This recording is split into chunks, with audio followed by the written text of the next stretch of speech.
is a multi-stakeholder partnership that brings together all typologies of livestock sector stakeholders, smallholders to commercial and everything in between. Different organizations, NGOs, governments, academia, public and private sector, civil society and multilateral organizations. It aims to assemble evidence, foster dialogue and consensus around livestock-related issues, and to support practice and policy change towards more sustainable livestock solutions that contribute to development ambitions. As you heard, today is one of 10 regional meetings. We'll have the global meeting, the 7th to the 11th of June, and you'd all be most welcome to join that. It's virtual.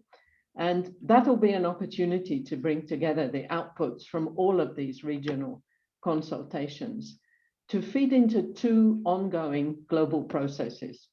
One is the agenda itself, which brings together these different consultations together with a number of other inputs to work on a new action plan for the 22 to 24 period. And the second is processes around the UN Food System Summit, which I'm sure, as you're very well aware, is ongoing at present. There's a pre-summit planned in July and the summit itself in September. And really aiming to energize and accelerate progress towards the 2030 SDG agenda, addressing in particular what needs to change and how. Tangible changes to ensure we have robust future food systems. And it aims to draw inputs worldwide. It's been called a People's Summit. And I'm sure most of us here would agree, livestock have an important contribution to make in that regard.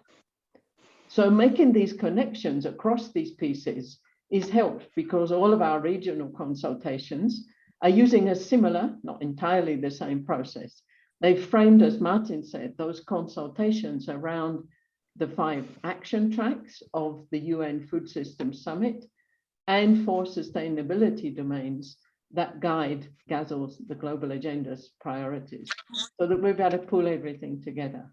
These consultations are also taking place all under the overarching title of Embracing Change and Harnessing Diversity, the roles of livestock in future food systems. And that was also the title of an independent food systems dialogue that we convened last week on the 18th of May. And the report for that's online as well. Change and diversity really important for the livestock sector because, as with many sectors, there's need to change. What that looks like to reach those ambitious food systems of the future is as diverse as the livestock sector itself. So we need to keep both of those dimensions in mind during our conversations today. So see today's consultation as an opportunity to begin new conversations that help think about new solutions, powerful ways that the livestock sector can contribute towards food systems that are stronger, more sustainable, equitable, and so on. And as we pull these pieces together at the global multi-stakeholder meeting and subsequently, we're confident that that will give us an action plan that will help the global livestock sector be well placed to offer solutions to those actions and commitments that come out of the Food System Summit in September. So again, thank you so much for joining today. I hope you'll find it stimulating, thought-provoking, but also solution-oriented discussion, and one that will continue over weeks and months to come. Thank you. Thanks, Martin. Okay, thank you, Shirley, for that motivating opening remarks. If anybody has any reflections to make on that reflection, you can type in your chat box. Now, let me take the opportunity to now invite our distinguished speaker, Talal Kislav, who is the officer in charge at the AU IBA, to make his remarks.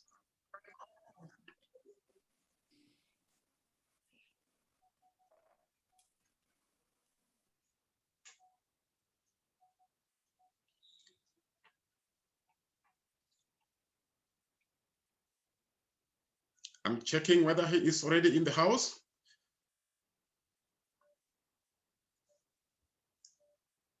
Talal Kislov?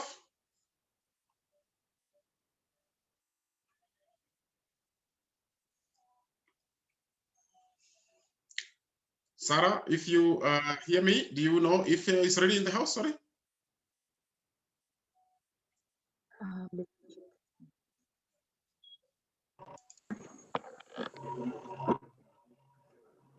He's joining shortly.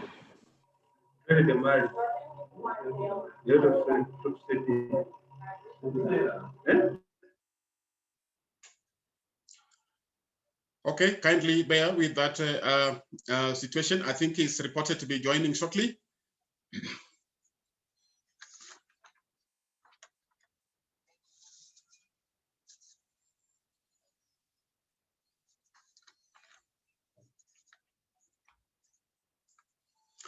In the meantime, if he is not yet in, and in order to save time, we could come back to him at a later stage, if that is acceptable. We have in the house the distinguished Minister for Agriculture, Livestock and Fisheries from the Democratic Republic of Congo, Honorable Adrien Bokele Njema. Honorable in the house?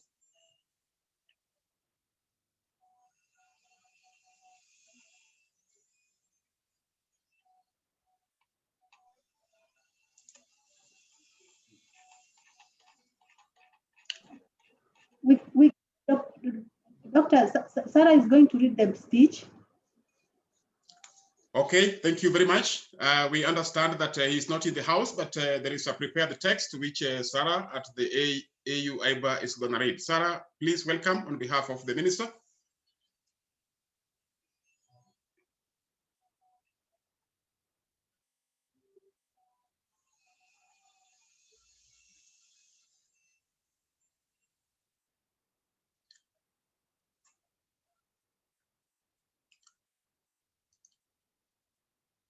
Sarah Osia, I can see she's in the house.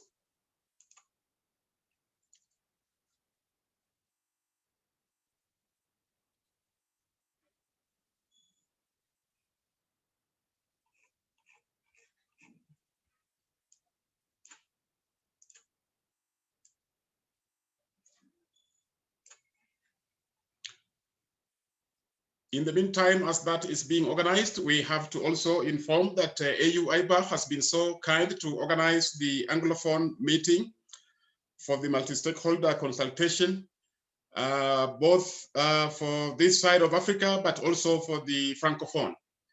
That has been a great deal of effort from AU IBA. Sarah, if you are in the house, you will have the floor.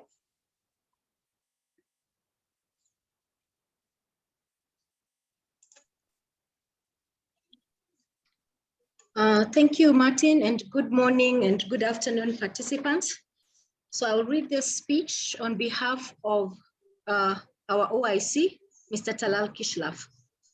I hope that is in order. Thank you very much. Thank you. Thank you.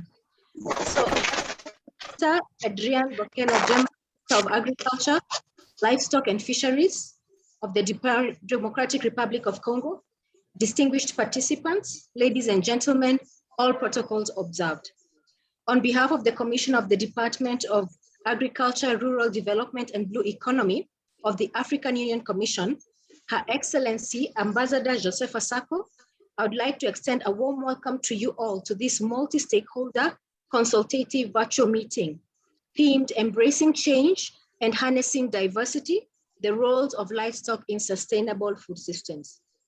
The aim of the Food System Summit is to deliver progress on all 17 of the SDGs through a food system approach, leveraging on the connectiveness of food systems to global challenges such as hunger, climate, poverty, and inequality.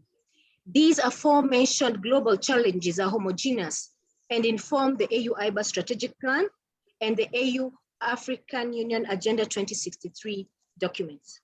The UN mandates and the African Union Agenda 2063 aspirations are fundamentally linked to the action on inclusive growth and sustainable development. Distinguished ladies and gentlemen, the focus on developing the livestock food system is commendable, since livestock contributes significantly to the GDP within Africa at approximately 30 and 50% in some countries. Notably, Africa's food and nutritional security, as well as the livelihoods of millions of Africans, are dependent on livestock, often reared in fragile ecosystems. The livestock sector serves as an economic backbone and breadbasket for many in rural Africa. AU-IBA has continued to provide leadership and coordination in the sustainable development of the continental animal resources and has contributed immensely to improved health, animal production, as well as improved access to markets and trade. This is informed by three overarching strategies: the livestock development strategy for Africa, the animal health strategy for Africa, and the climate change adaptation and mitigation strategy for animal resources in Africa. These strategies are further complemented by numerous frameworks, including the policy framework for pastoralism in Africa, the continental policy framework and reform strategy for fisheries and aquaculture, amongst others. It is imperative that food systems operate within good governed systems to ensure that they remain efficient. AU-IBA remains focused to ensuring that enabling institution and policy environments that stimulate the growth of sustainable, gender-sensitive, nutrition-sensitive, climate-smart, and environmentally friendly livestock food systems are promoted across the continent.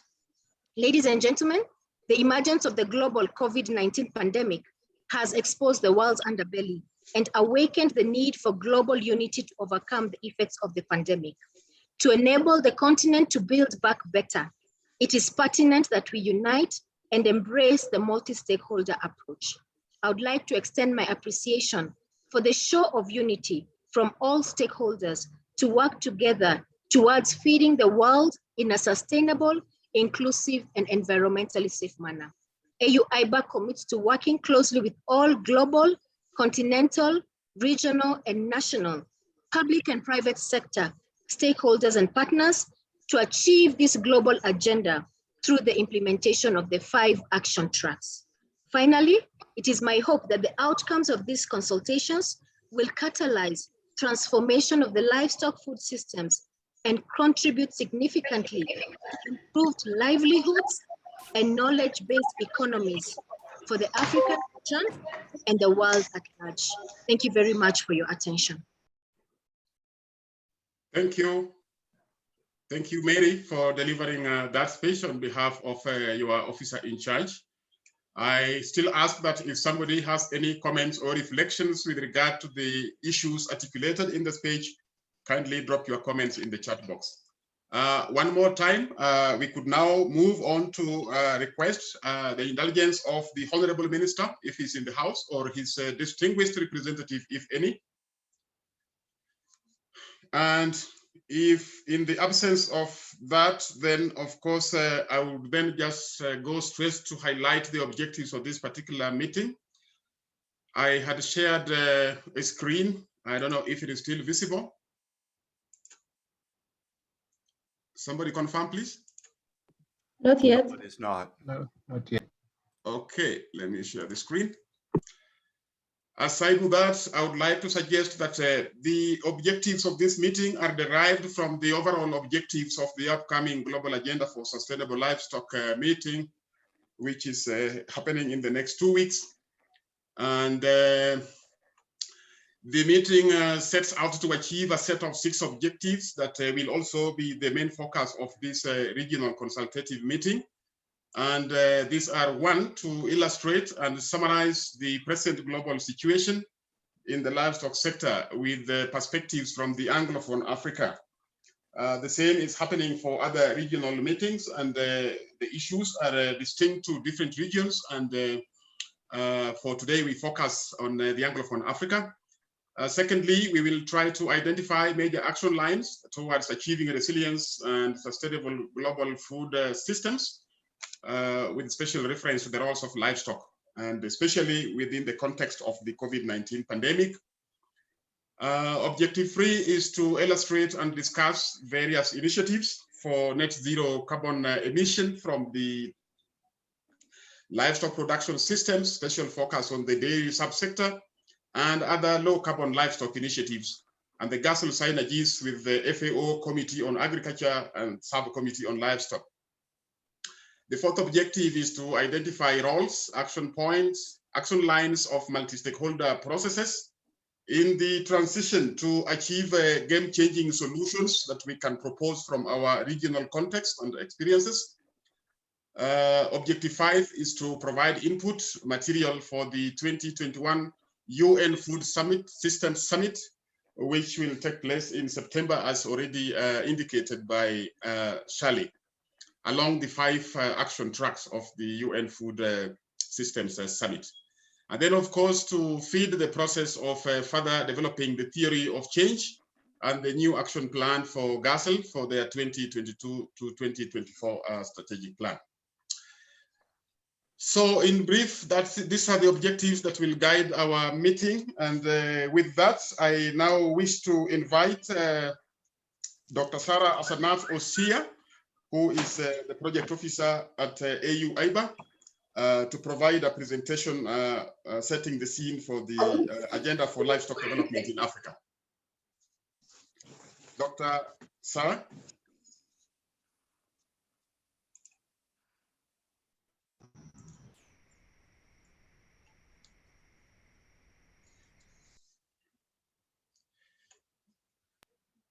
Sorry, Martin, now I can screen my presentation.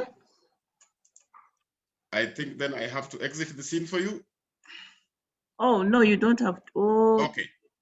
Have you? Okay. All right, thank you.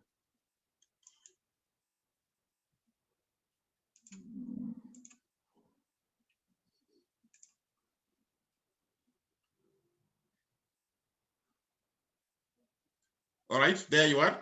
Go ahead.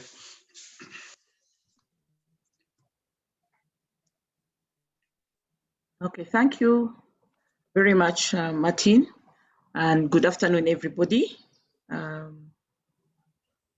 My small part in this afternoon is just to set the scene and to look at the issues so that we can look at the issues from within the framework of an agenda for livestock development in Africa.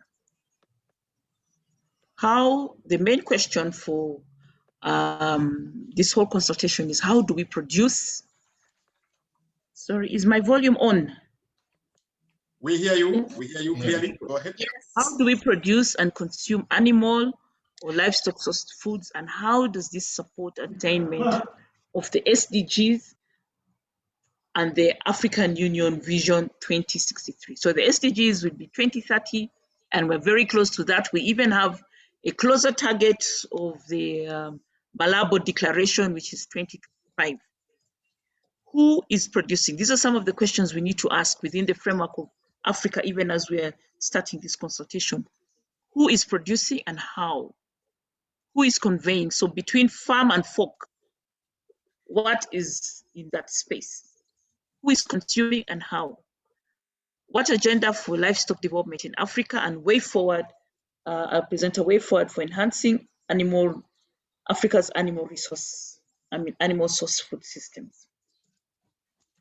Africa has a third of the global livestock, which is held by almost a third of Africa's population. So it has a very high potential to be transformative.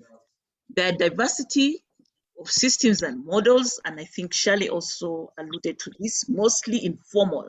We are still very informal in character. We have indigenous, we have modern models, we have hybrids, and I think some of these hybrid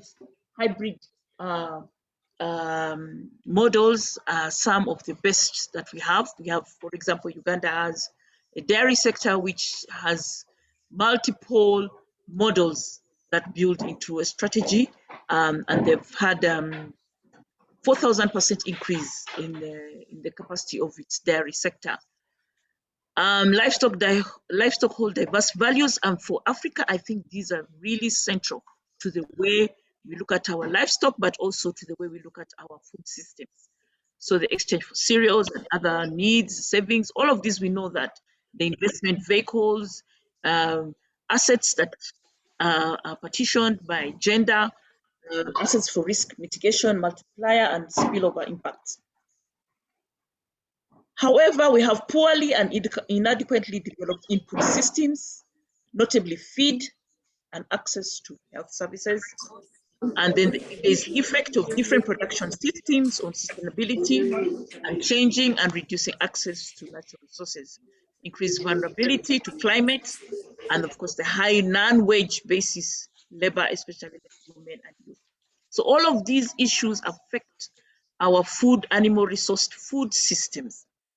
So in general, our production is not linked to consumers, is supply driven, and they bear high risks and cost burden. So a lot of risk is in the production side and in the cost burden, and they carry the cost burden. Between farm and fork, there's high waste. In fact, we view our sector commodities as perishable and not transformable. Underdevelopment, so there's underdeveloped markets, untapped markets, unexploited markets. So right from the farm gate markets down to the cooked food markets, domestic markets, up to the intra and inter-regional markets, there is still a lot of underdevelopment. There's still untapped opportunities. And there's exploitation of farmers and other producers. Poor distribution, infrastructure, tariffs, non-tariff barriers, all of these have an effect on our food systems. And here there's a net reliance on imports. So there's a $4 billion annual bill on our imports, which has an impact on our carbon footprint because we're importing from other places, and also inefficiencies within our local value chains.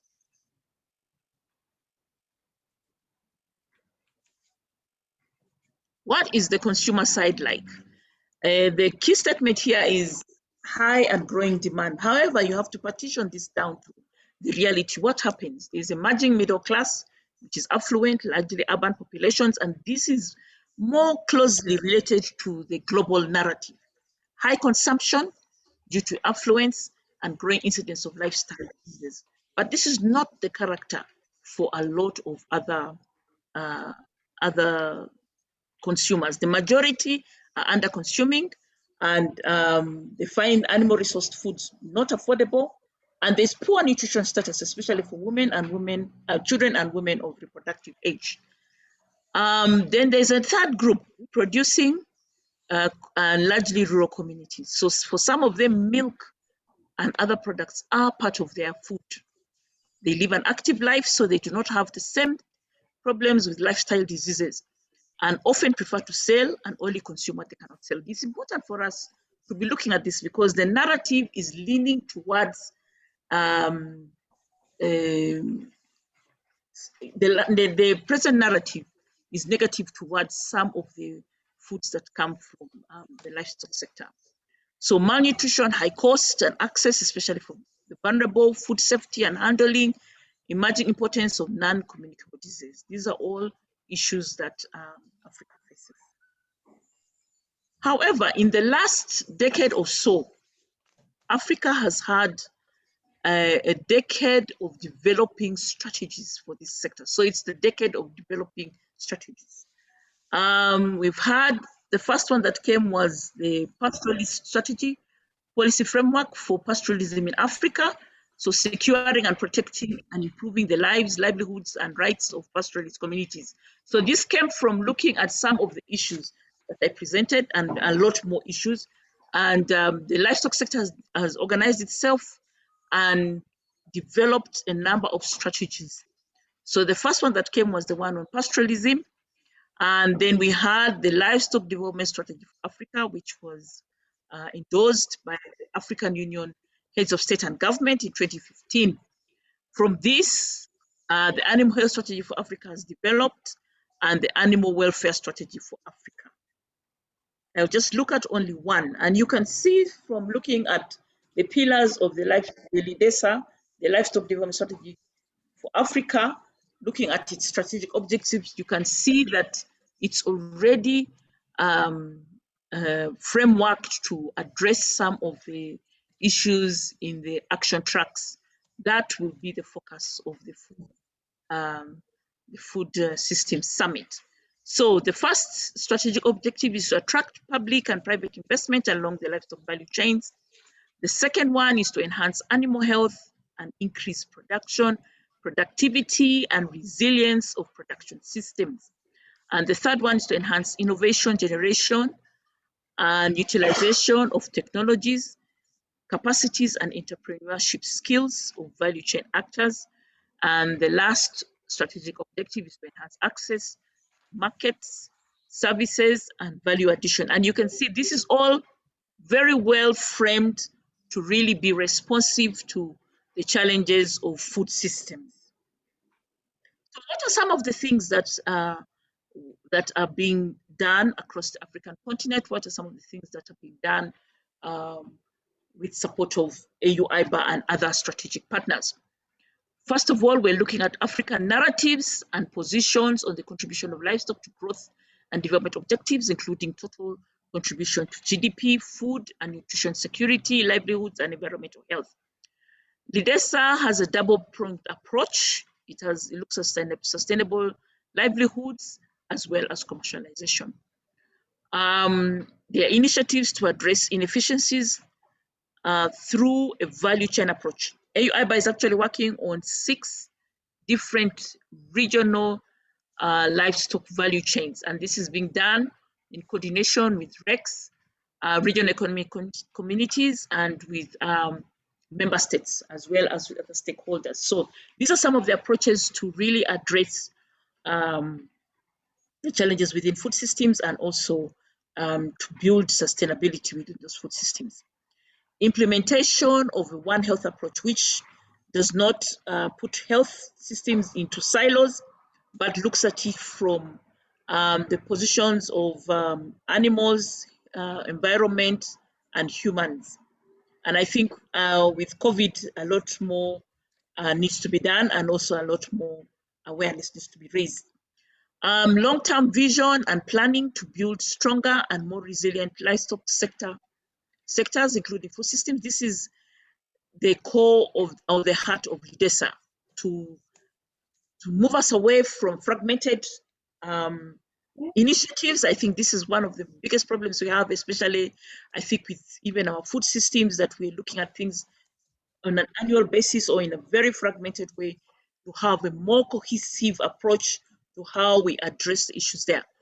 So the adoption of LIDESA so far, we have 6 member states which are now developing their livestock master plans. And we are also developing guidelines for alternative approaches so that countries that opt not to have a full-blown master plan can actually take other options to look at this. So this is part of the framework that LIDESA offers. By 2015, only 3 countries had developed their master plans.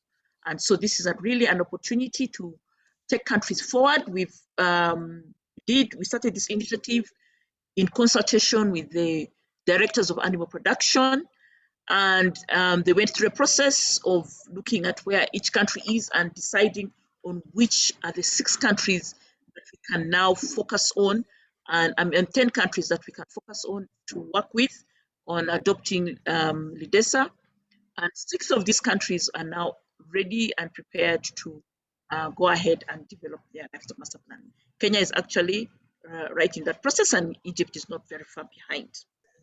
Other countries that have shown very strong interest are Botswana, Ghana, Chad, and Cameroon. We are also working with REX to develop regional strategies, and this has come out from some of the work that we've done, and seen that actually it's necessary to harness comparative regional advantages so that you have stronger livelihoods, but also value chains and capacity to actually take benefit from inter and inter-regional trade. In the Eastern African region, it's dairy chain, and the same for North Africa. For Central region and West Africa, it's the poultry value chain. And for the IGAD region and SADC, it is red meat and animal. Yes, Honorable. My last slide, greater and adequate investment. And again here, the leaders has given us a framework to mainstream national agriculture, mainstream livestock in national agriculture investment plans. So far, it has not been strong. Livestock has not been strongly mainstreamed into these plans, and yet these are the main vehicles for attracting public sector investment, and also developing public-private producer partnerships to attract more private sector investment. For greater political will, we are looking at how we can increase the visibility of livestock in the biennial review report, which goes to the head of states and head of governments summits. Systemic capacity is another area where the LIDESA has given a framework to change the paradigm. So to change how things are being done, I think this is what Shirley alluded to change how things are being done right from the root. So education curriculum review, we started from tertiary level, also looking at research, innovation, and also technology dissemination and access. Also to enhance profitability and benefits to food systems, we are looking at working with key actors who are at the forefront of food systems. So agribusiness development, especially for smallholders, for pastoralists, women and youth. Also to reduce shocks and vulnerability, prioritizing natural resource management and resilience capacity development. And last but not least, consumer engagement, voice and perspectives, advocacy and awareness raising. And I think this has come out very strongly with how people feel about animal source foods, especially since COVID is suspected to have a zoonotic nature origin. So these are some of the things that the LIDESA frameworks and supports food systems. Thank you very much for your attention. Thank you very much, Dr. Sarah, for that insightful presentation. Of course, we continue to ask that keep your comments, reflections, reactions streaming through in the chat boxes. I think just to pick a few of the many of the dimensions and articulations he has made, and on issues we need to reflect on as we think of the game-changing solutions we have had of food wastages. We have discussed market access, which is problematic, poor infrastructure and poor distribution systems. She has articulated issues around inefficiencies in the value chains. She talks about affordability of animal source foods. She talks about private investments in the livestock value chains, then resilience and innovations, just to mention some of the key fundamental issues that you will reflect on when you go to the breakout sessions for the different action tracks on the Food Systems Summit. All right, having discharged with that, I would now like to transit to the keynote address session, where we have lined up a number of distinguished presenters. And to start off here is Dr. Jimmy Smith, the Director General of the International Research Institute, who will make a pitch on enhancing change and harnessing biodiversity, the role of livestock in sustainable food systems. Dr. Jimmy Smith. Thank you, Martin. I hope you can hear me well. Very well, Jim. Martin, distinguished ladies and gentlemen, it gives me great pleasure to be able to join the deliberations today. Today, we are all challenged that our food systems in the future nourish everyone, as well as being sustainable, resilient, and equitable. We are aware that the ongoing Food Systems Summit process, which will culminate in September, intend to result in commitments and actions that lead to robust future food systems and delivering on the 2030 SDGs. For those of us in the livestock sector, we see animal agriculture as an integral part to delivering on such an agenda, particularly in Africa. And in order to do so, it is incumbent upon us that the livestock sector stakeholders ensure that it makes and support changes across the sector to respond to the changing, challenging environment in social, economic, and physical terms. It is a paradox that the livestock sector, which contributes an aggregate of over 40% of agriculture GDP in Africa, gets so little positive attention. What are some of these contributions, and how does this diverse sector contribute to the development of Africa? First, let me refer to the food and nutritional security that the sector helped to provide. Animal source foods have a particularly important place, if not essential role, in nourishing people, especially the most vulnerable, pregnant and lactating women, young children, and elderly. In some circumstances, an egg a day for young children can reduce stunting by up to 47%. Milk and meat can support both growth and cognitive development, all essential not only for each and every person, but for national economic growth too. We do see an increasing double burden of malnutrition in much of the continent. Malnourished and undernourished populations who need to ensure a little more milk, meat, or eggs alongside the wealthier segments of population who are starting to consume much more of the wrong products such as processed foods, both with detrimental consequences, and both require solutions from the livestock sector. Another contribution that the livestock sector makes is growth with equity. Smallholders produce 72% of the 43 million metric tons of meat that the continent produces currently. This is produced on feeds that are not edible by humans. And by 2030, the demand for meat is projected to be 98 million metric tons, creating even more opportunities for smallholder participation, especially for women and youth. The dominant shares of land on the continent are occupied by deserts and savannas. The latter can only be economically used by wildlife and livestock. We are well endowed with animal resources, as we've heard from the previous speaker. This wide diversity of livestock breeds found on the continent present opportunities to match genotypes with the production environments, and therefore unlocking the potential of this otherwise unusable land. This diversity of animal resources with modern science also offer the opportunity to use genetic diversity to tackle future issues such as heat and disease stress, and to both mitigate and adapt to climate change. The potential of the livestock sector must be achieved while balancing the potential harms that a rapid growth in the sector will cause, but which also present opportunities for a transition that mitigate potential harms if we are deliberate. So what must we do?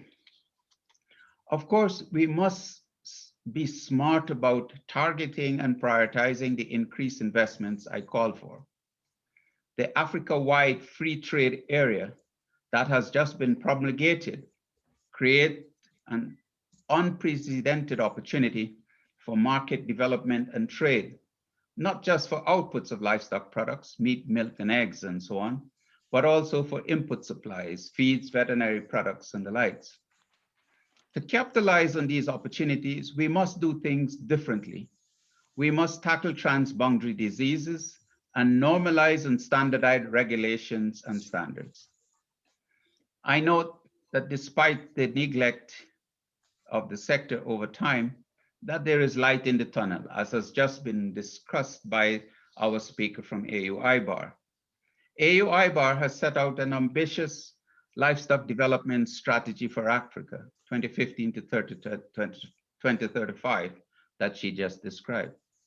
Another light in the tunnel is the effort by the African Development Bank and its investment plan referred to as LiveMap, This investment plan offers several opportunities, several pillars: increased productivity sustainably and supporting resilience to climate changes and creating a smart livestock system. Developing markets and value chains, adopting a holistic One Health approach, and promoting sustainable, healthy, and safe diets. These pillars present us with opportunities to dive deeper and unpack these solutions that we may forward into the action plan of the summit coming up. The opportunity, therefore, colleagues, the opportunity before us is to ensure that the livestock sector is assigned its rightful place in the action tracks of the upcoming food summit. Let's stop wringing our hands and hiding behind the neglect that we claim. It is time to act. Let's do so now. Thank you very much. Thank you very much, Dr. Smith, for that incisive presentation.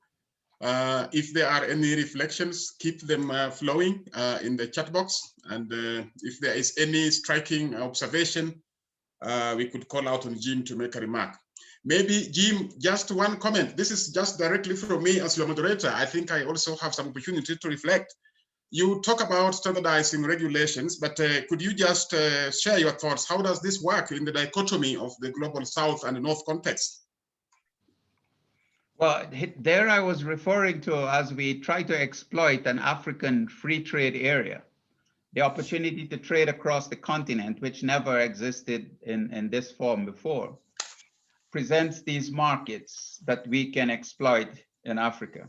But to do so, we must be able to have common standards, common regulations. One of the challenges on the continent is that the regulations can vary from one country to the next. The standards can vary, therefore making tariffs and non-tariff barriers very difficult to surmount. So that's what I was referring to. It's standards that not necessarily must be those set by the European Unions or elsewhere, but standards that Africans want to use to develop their own livestock sector, but making these harmonious and common. Excellent reflection there. I think one of the major takeaway points also is the threat of the transboundary animal diseases to the livestock production system. All right, moving on, I would like now to invite Dr. Irene Naigaga, the program manager at the African One Health University Network, to share her reflections on the One Health regional perspective, the critical role in African food systems.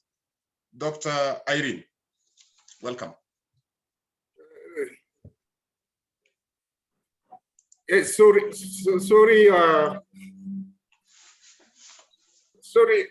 moderator. I am Dr. Eva Busini from AUIBA. Dr. Irene is not available, so I will just replace her to share a bit. Sorry, let me share my screen. Granted, please proceed. Yes, let it. 2 minutes so that I can share my screen.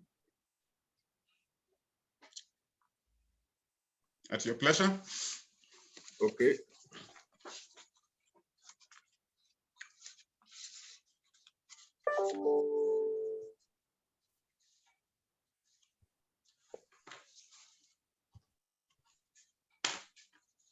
So here we are. Let me put it. So just to share from AUIBA perspective, the One Health regional perspective as a continent.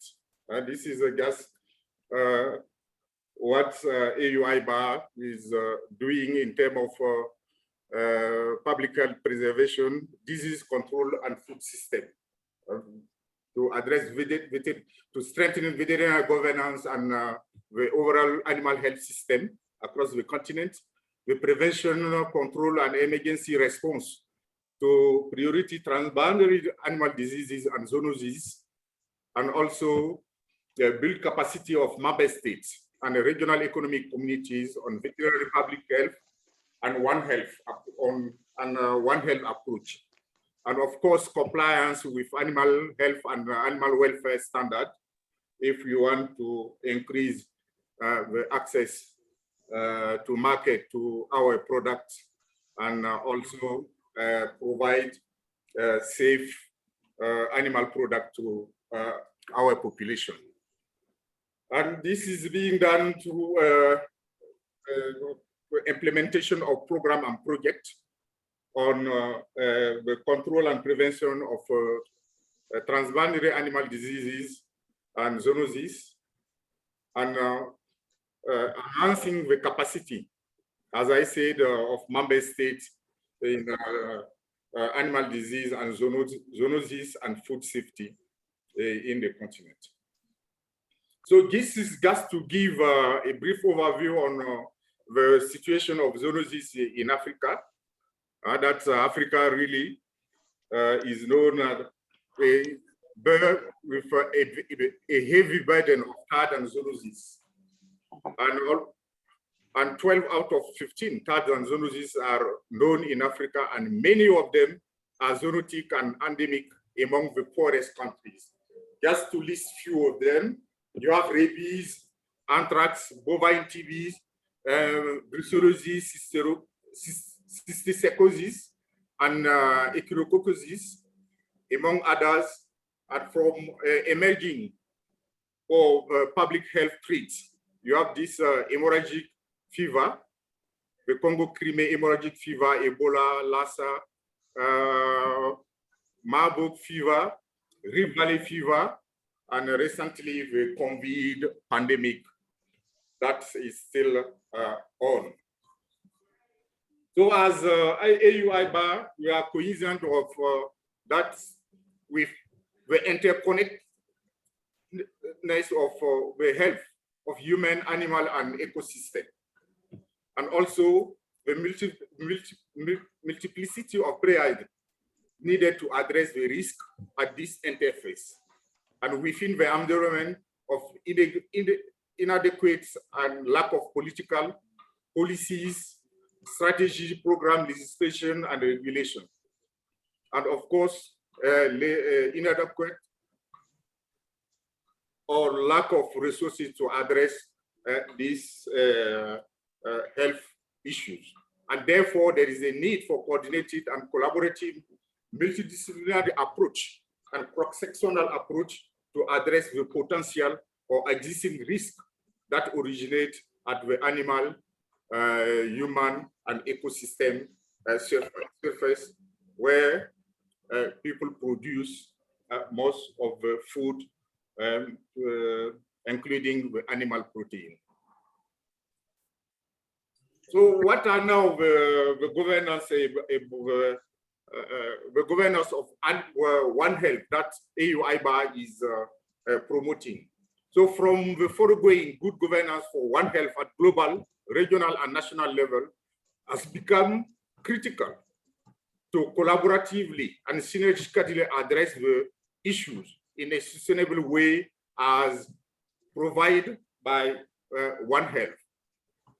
At the top, you have the collaboration to strengthen the intersectoral collaboration that will lead to the identification of critical constraints, the social, economics, and environment in their entirety. And then the viable, that identify now the viable intervention at the same level, which will inform the policy option for sustainability. And what are now the critical role of One Health in food system? One Health allow addressing country needs in terms of food safety, food and nutritional security, allow also addressing the capacity across all actors, today private sector, private and public sectors, and also the intersectoral collaboration between public health, environmental professional, as well as veterinarian, sitting together to address the common health issues. Allow also pooling and sharing resources, mutualizing efforts, and also providing concerted effort to address the One Health issues. Allow to access the risk in a holistic manner, as well as to share practices across the discipline. One Health also in role also in food system is connecting scientists, policymakers, practitioners, vet and medic, food value chain actors, and the public in dialogue in order to realize the meaningful change in agricultural practices and policies for the benefits of the entire society. To increase sustainable practices in agriculture and improve to improve the overall health. Improve overall health of human and animal health and the environment. Improve the management of emerging disease risk with implication on public health and food system, and integrating regarding the biodiversity, integrating animal and wildlife health that lead to increased biodiversity. One of the area also of One Health critical role is the antimicrobial resistance, surveillance, and detection in food. And currently now, AU-IBA with Africa CDC have developed the African Union framework for antimicrobial resistance for the next 5 years, 2020 to 25. And it is a AU common position on IMR and the AU framework for IMR control which were endorsed by the 33 ordinary session of the Assembly of the Head of States and Government of AU in 2020. AUCA has also established a task force on IMF for monitoring, reviewing, coordinating, and developing policies related to IMR with representation from all relevant sectors in a One Health approach. Africa CDC and AU-IBA Commission on Study on IMR and IMU, the use of antimicrobial in the agricultural sector, and will be published.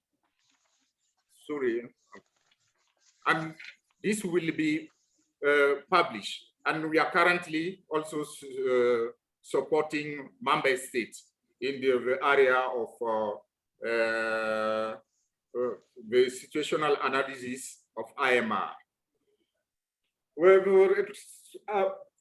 One Health also, one of the role of One Health also is to increase, is also to allow safe trade and access to markets.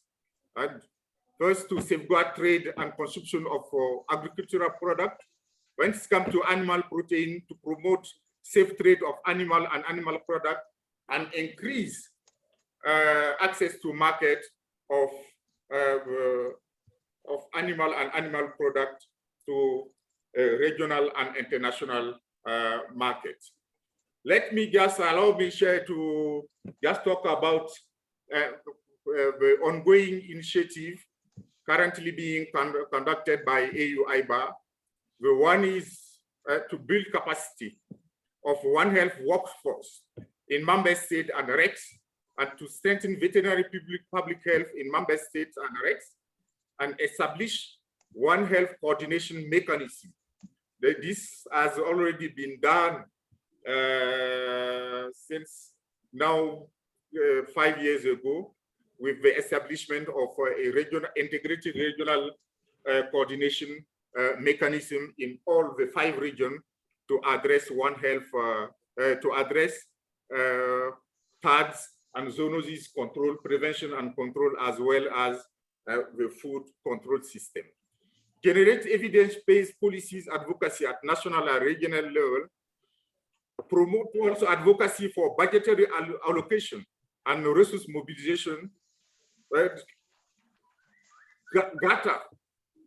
Data and sharing information among member states and regs, and assist the development and implementation of policies and legal framework, which the IMR framework is one of them. And the implementation of integrating multi-sectoral One Health program, contingency plan, surveillance preparedness and response plan. This is also ongoing in all the region and member states. In conclusion, Chair, just 1 minute. One Health generates much appeal in the continent, but there are many challenges facing its institutionalization and long-term sustainability. Although One Health provide a good basis for good governance for the management of risk at human, animal, and environment in sustainable agricultural practices, food and nutrition security, and good governance also for One Health allow addressing risk, as I mentioned earlier, at the human and animal environmental interface in a holistic way by encompassing social, economics, and environmental challenges simultaneously. And last but not least, AU-IBA with other AUC institutions advocates for One Health approach, One Health practitioners in member states to work in multidisciplinary team to solve complex problems at the human and animal and environmental interface for sustainable food production in Africa. I thank you very much, Chair. Thank you, Hiva, for that very energetic presentation reflecting on a One Health approach. I see quite a few reflections on the chat box. Maybe if you could indulge for just a minute. One reflection is one issue you raise about the multidisciplinary coordination and collaboration in addressing One Health. Many African countries struggle with this, despite already the existence of some frameworks to guide this. What would be your insights about how to enhance or strengthen the collaboration? And then number two, to what extent do you think AMR influences the demand and the consumption of animals for food?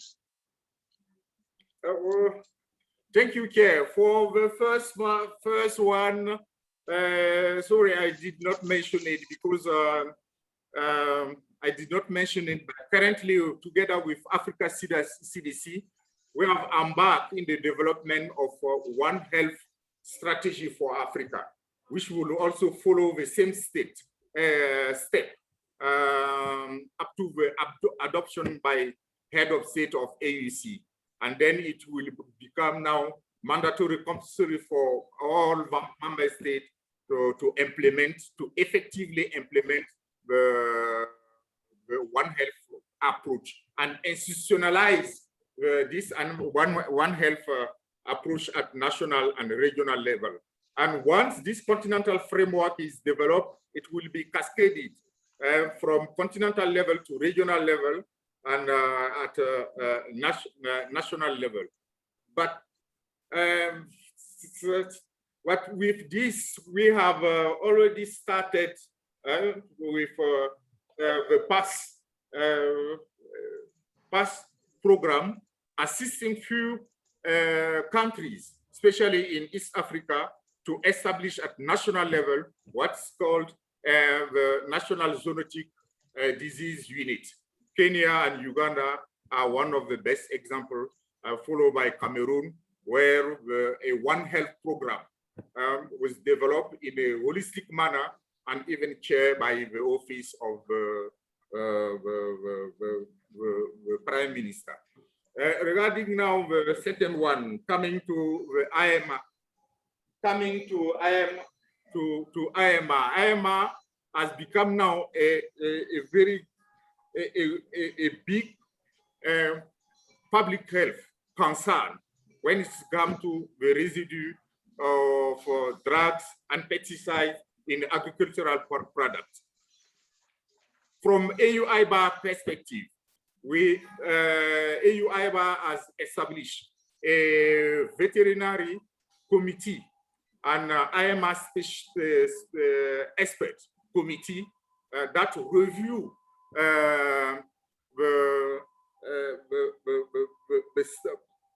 the standard every year, standard provided by OIE in the area of IMR. Over to you. Thank you very much for this wonderful reflection. I see a number of comments streaming through in the chat box. Participants, kindly follow through. You may make your comments, make your remarks, agree or disagree with alternative viewpoints as we progress. Now, I would like to move on and ask Peter Mwaniki, I'm not certain if he is in the room, to come and make his presentation on the role of the private sector in delivering innovative solutions to achieve the food systems action tracks. Do we have Peter Mwaniki in the room? I had indications he may not have joined us.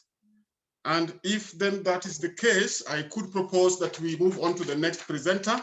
That could have been a very brilliant occasion to listen to the perspectives of the private sector players in as far as achieving innovative solutions on food system action tracks is concerned. But nonetheless, if we find his submissions in writing later on, we shall annex that to the report of this meeting.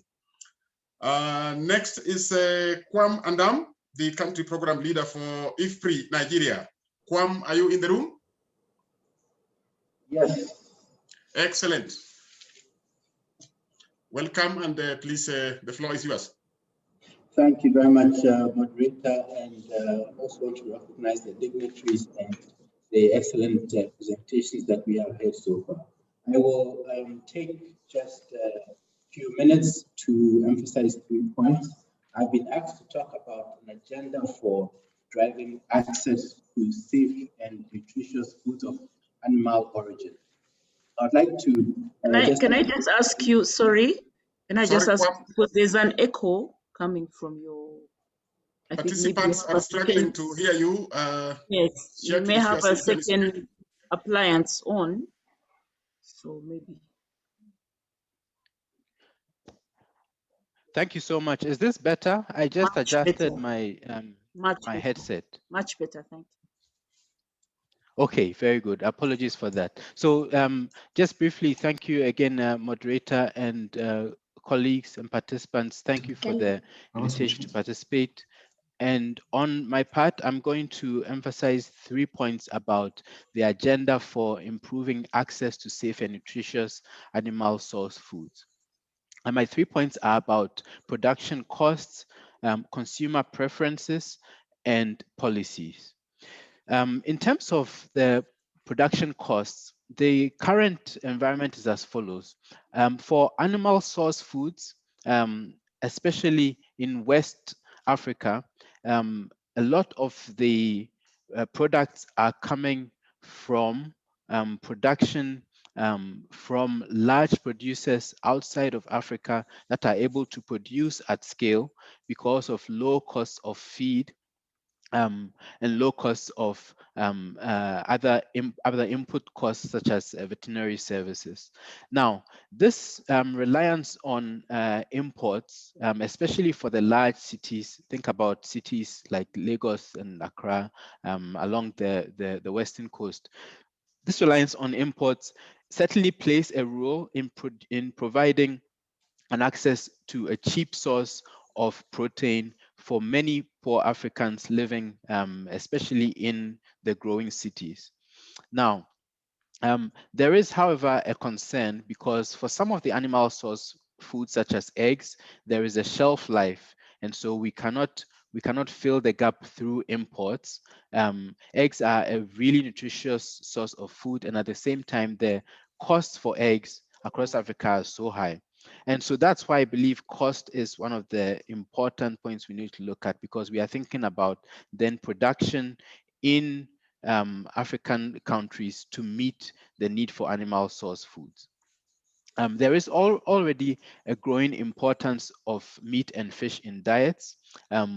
We have looked at data for Ghana and Nigeria, for example, and we find that this, when you restrict the sample to those living in cities especially, the consumption of meat and fish is growing faster than consumption of staples. So this provides a huge opportunity, especially for local producers, to meet this demand for meat, fish, eggs, and other animal source food products.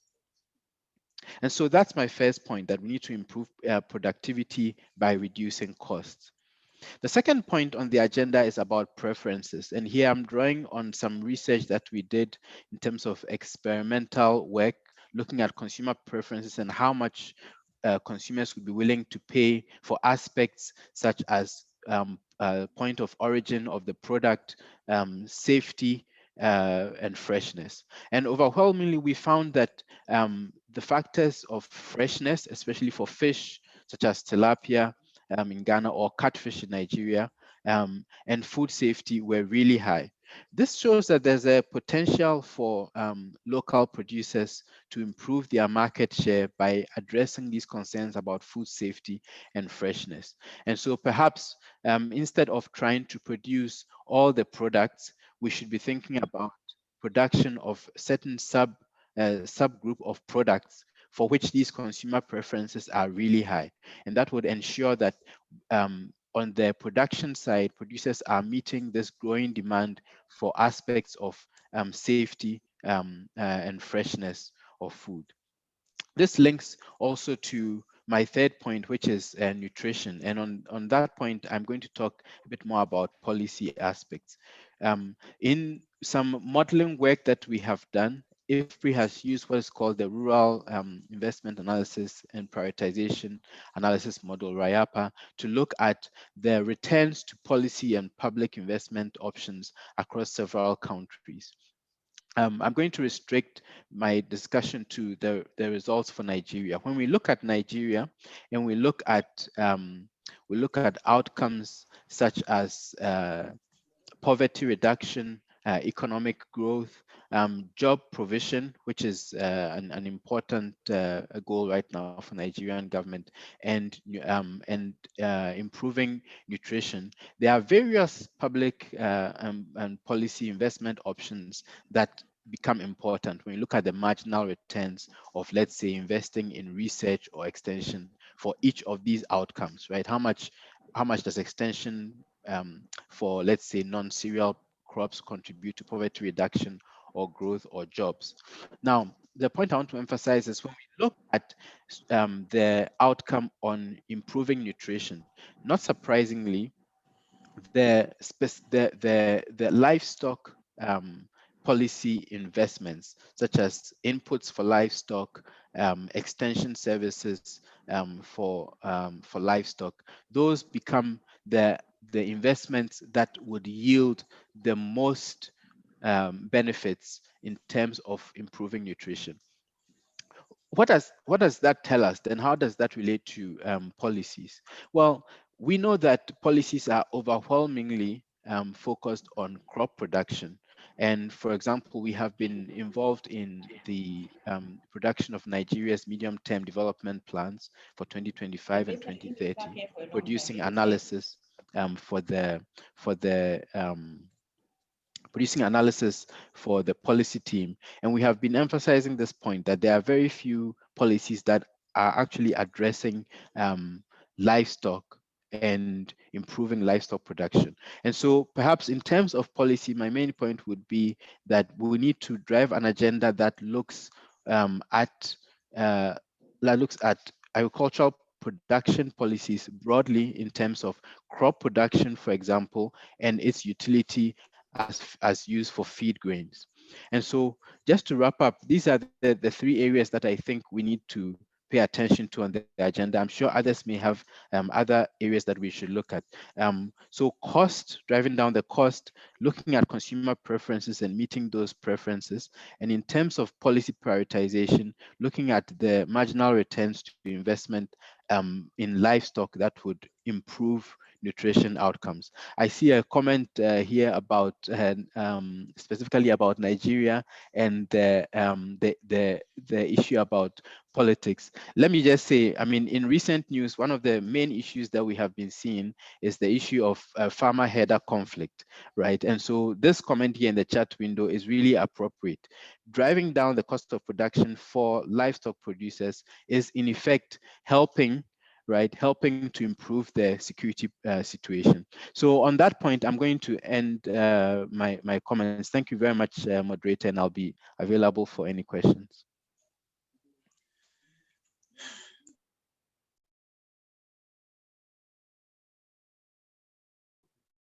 You're muted, moderator. Moderator, you're muted. Yes, I noticed that, and I'm back. Yeah, thank you, Kwam, for that wonderful presentation. I don't know if you are able to view your chat box. There are quite a few comments there. If you can just pick on one. For instance, so is the animal source foods the solution to the entire spectrum of malnutrition? What do you suggest? In a nutshell. Kwam, are you on the line? Yes, can you hear me? Yeah, I think you are muted. Now we hear you. Just in a nutshell as we progress.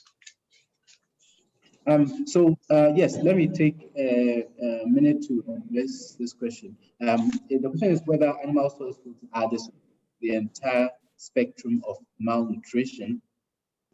I do think that when we look at the triple burden of malnutrition, that animal source foods have a role to play across the board. So even when we think about overconsumption, right, and the associated health issues like obesity, animal source foods are a healthy way to improve the diet and address overnutrition, also a way to address some of the micronutrient deficiencies. So yes, I do believe animal source foods have a really important role to play.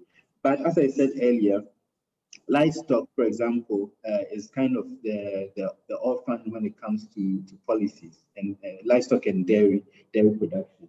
And so it's important for us to bring up this point about addressing nutrition issues through animal source food.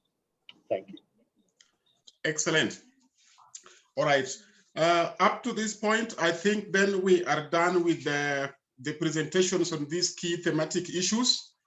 I would now want to suggest that if there are any thoughts, any reflections, please keep dropping them on the chat box.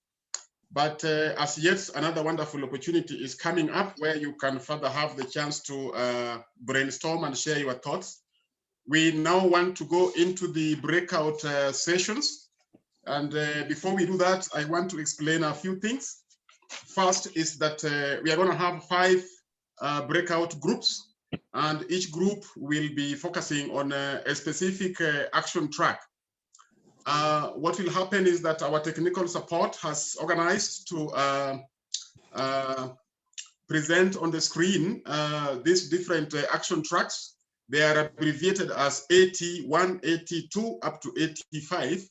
81 represents the action track on ensuring access to safe and nutritious food. Please pay attention because the decision on which action track to join will be influenced by where your interest lies in terms of these different action tracks. Action track 2 will be on a shift to sustainable consumption patterns. Action track 3 will focus on boosting nature positive production. Action track 4 will focus on advanced equitable livelihoods, and action track 5 will focus on building resilience to vulnerabilities, shocks, and stress. For each action track, we have organized prior those who will be rapporteurs. In a few, we already identified beforehand those who will chair the discussions, but where we don't have a chair identified earlier, the rapporteur will organize the team to identify a chair. We tried to find chairs and the rapporteurs who have got some relevance technical expertise or experiences in these different action tracks. While in your different action track breakout sessions, the chair or rapporteur will show the PowerPoint slide for you to focus on what the topic is so that you can see it and then make your contributions. Each action track session will last 30 minutes, and so therefore the chair and the rapporteur should be very organized to make sure they give us many opportunities for the different participants to make contributions, but also to capture as much as possible the outcome of these deliberations. They will be recorded, so the rapporteur will have this recorded and have a chance to consolidate them later on to form part of the report.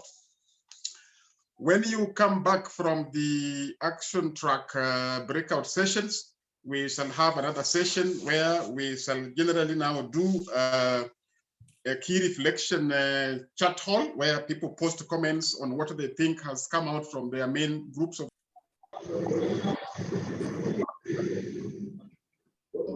Okay, welcome back everyone, dear colleagues, distinguished guests. I think we have just completed our breakout sessions. And thank you for your patience up to this point. And with that now, for all those who are back in the room, I would like to introduce my colleague who is helping me in this moderation, Sihei Gaso from ILRI, who is the Knowledge Management and Communication Specialist. She will help us manage the next session, which is to gather or facilitate participants to share their key reflections from the breakout sessions. So Sihei Gaso, please take the floor. Thank you so much, Martin, for the introduction. Welcome back, everyone. I hope you enjoyed your discussion in different breakout rooms and throughout the sessions. So this is a moment for us to get your reflection back. A simple exercise we are going to do, it's only one question. We have few minutes to reflect here. Let me describe how it works. We just ask you, what is your home take message from the various presentation you have heard, and also for your engagement and the group discussions. One home take message. You may have 2, 3.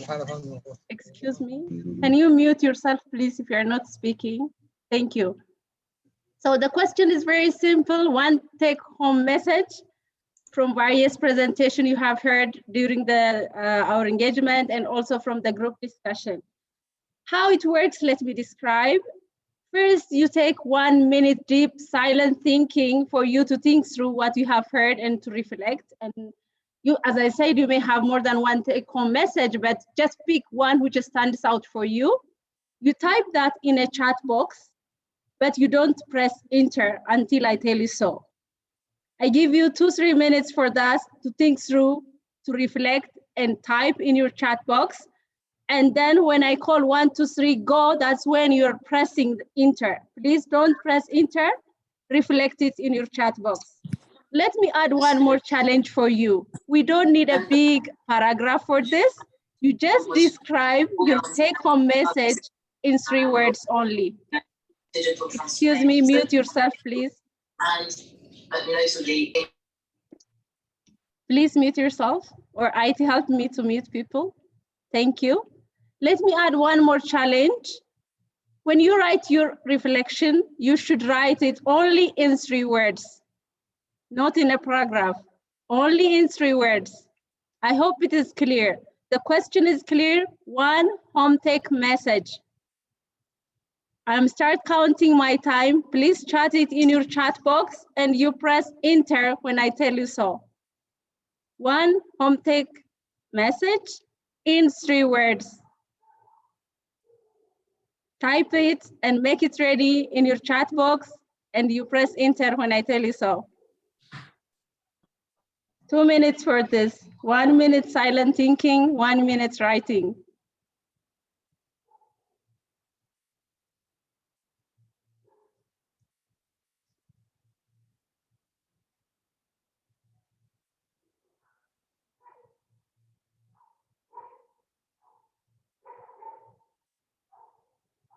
Not yet. Don't type it. Just type it in your chat box. Don't press We are enter. waiting. Yeah, We are waiting. I see some people typing that, so I'm telling. 3 words, you said? In 3 words, yes. Your reflection in 3 3 words or words. 3 sentences? 3 words or 3 sentences? 3 words, Sarah, not sentences. That's impossible. That's the challenge. 1 sentence, 3 words could make 1 sentence. 1 minute left.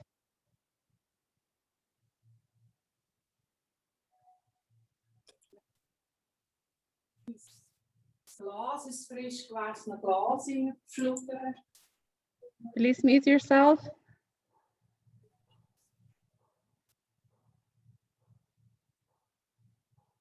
"20 seconds left. I hope you are ready by now. I'm going to give the instruction. 1, 2, 3, go. Now you can press your enter. Oh, livestock solution, access to safe nutrition, very successful presentation, awareness transformation and commercialization. Okay. Good. Keep pressing. Livestock sector strategy.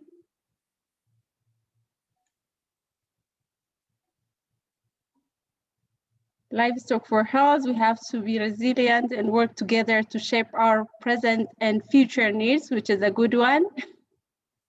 It's more than 3 words, but good one.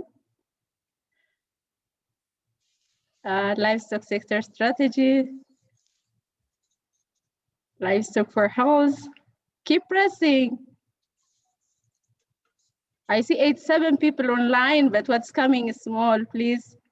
Animal make us human, which is a good one. Animals make us human, true. Sustainability, efficiency, diversified intervention strategies, good. Finding the gaps, cannot live without livestock, oh good. Livestock transformation strategy.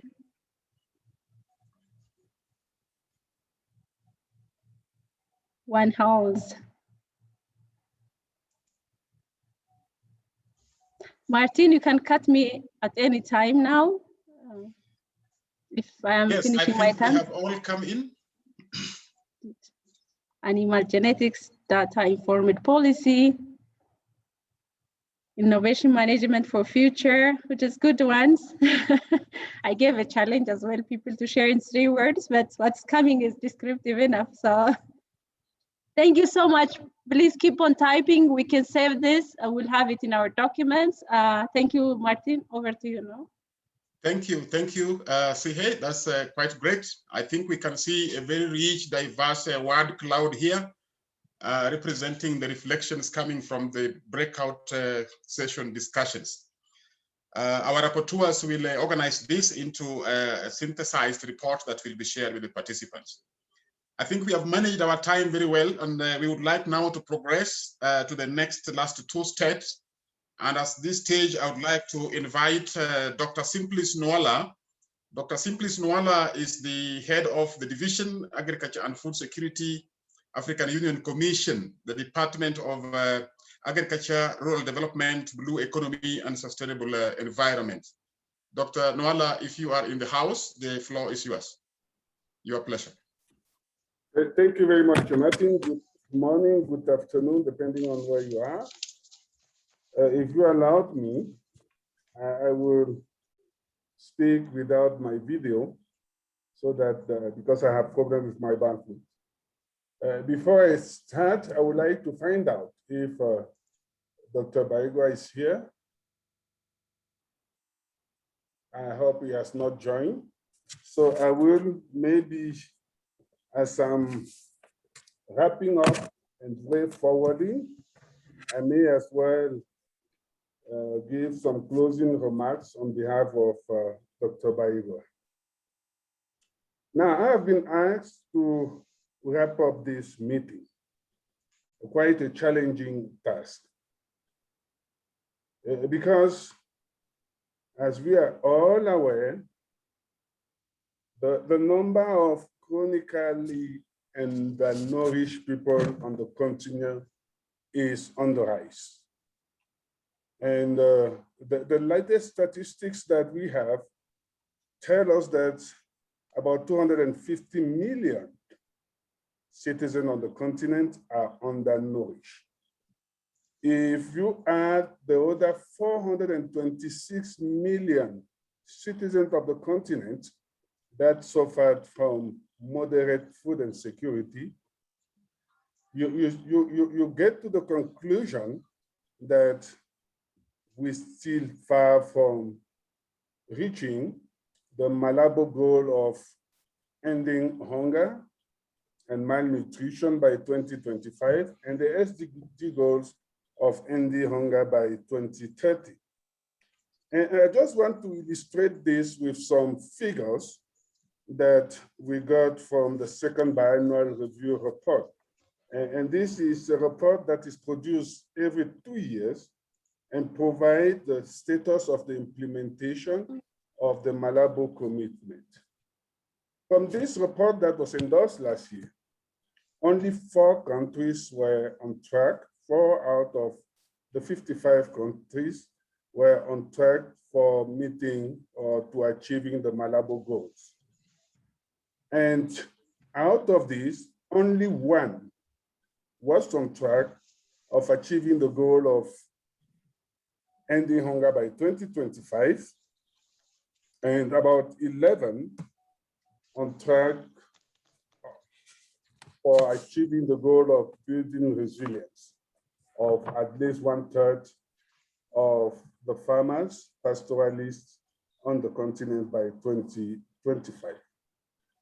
This meeting is being organized in the context of the UN Food Systems Summit of September. And this summit, as was said by Charlie at the beginning, the chair of the GASL, is convened in a bid to accelerate the implementation of the decade of action to achieve the Sustainable Development Goal by 2030 for the continent. The summit should lead to strengthening actions for achieving the Agenda 2063 and its intermediary goals that are enshrined in the Malabo Declaration on Accelerated African Agricultural Growth, Transformation for Shared Prosperity and Improved Livelihoods, and also the Nutrition Security for Inclusive Economic Growth and Sustainable Development in Africa, which was also declared in Malabo in 2014. Why the changes that are needed are urgent? You agree with me, distinguished participant, that these changes may have winners and losers. It is important that as we reflect today as a continent, as we reflect today as livestock stakeholders, we are aware that the game-changing solutions that will come out of the Food Systems Summit may have winners or losers. The role of livestock and animal source food in addressing the challenges of food security, poverty reduction, advancing regional trade, strengthening the resilience of rural livelihood, just to mention few, have been extensively discussed during this meeting, either by various speakers and presenters, or during the breakout session, and even just some minutes back during the reflections that was moderated by Tesfaye. The discussions in the group have also identified and prioritized challenges and game-changing solutions to sustainably transform livestock sector in Africa. Working towards the summit, and this was said again, there are several dialogues that are being held at national, regional, continental, and global level. The onus is on us to ensure that livestock is fully integrated in the discussion. It is our responsibility to ensure that livestock sector does not come out of the summit as the loser. And I want to quote our keynote speaker, the Director General of IRRI. He said, we should not hide behind the excuse that livestock is neglected. We should act now. And I think this is a very strong message that comes from these discussions. We should act now. Livestock should not be discussed outside the food system discourse, but it should be discussed within, because livestock is part of the solution. As the African Union, we are preparing together with partners a common position, an African common position to be submitted to the summit. And this position is taking advantage of the African Continental Free Trade Area and will provide a comprehensive roadmap to accelerate African agricultural transformation towards improving livelihood, health, and well-being through well-aligned and coordinated efforts.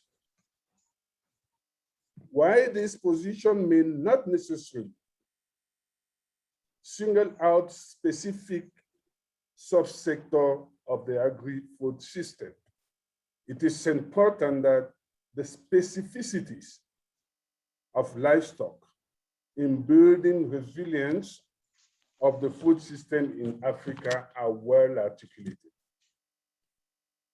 I'm sure and I'm convinced that the outcomes of this discussion, of this regional MSP meeting of the GASL, will inform this common position paper. And this paper will be submitted to our policy organs for endorsement prior to the Paris Summit in July. This is the summary and the way forward from this meeting. And on behalf of the African Union and my director, in closing this meeting, I would say it was and it is an experience for the African Union to lead the organization of this regional GASL meeting. We took upon us through our specialized technical office in Nairobi to lead the organization of the two regional meetings, the Anglophone and the Francophone. And we would like to first sincerely thank the GASL coordination for trusting in the African Union to organize this meeting. I'd like to thank all the organizing committee, Dr. Bareza and the rest, I can name all of them. I'd like to thank our colleagues from AU-AIBA who have worked endlessly to have this meeting happen and the one of tomorrow. And we also want to sincerely apologize if there have been some shortcomings. It was the first trial, and we as the African Union are committed because we have signed to the GASL. We have committed not only to continue to work with GASL, but also to support the actions of the GASL on the continent. With this, I would like Dr. Baigwa, and on behalf of my commissioner, Ambassador Sako, if you allowed me to declare this African Anglophone Regional MSP meeting of the GASL officially close. I thank you. Thank you immensely, Dr. Simplice Noala, for that wonderful double role you have played there. I think it's quite wonderful that we have managed this to bring it to a close just well on time. We have done it quite well. To the participants, thank you for your patience, for your motivation to stay in the sessions and to make your valuable contributions. And to the presenters, we also want to thank the technical support team that gave us valuable support from behind the scenes.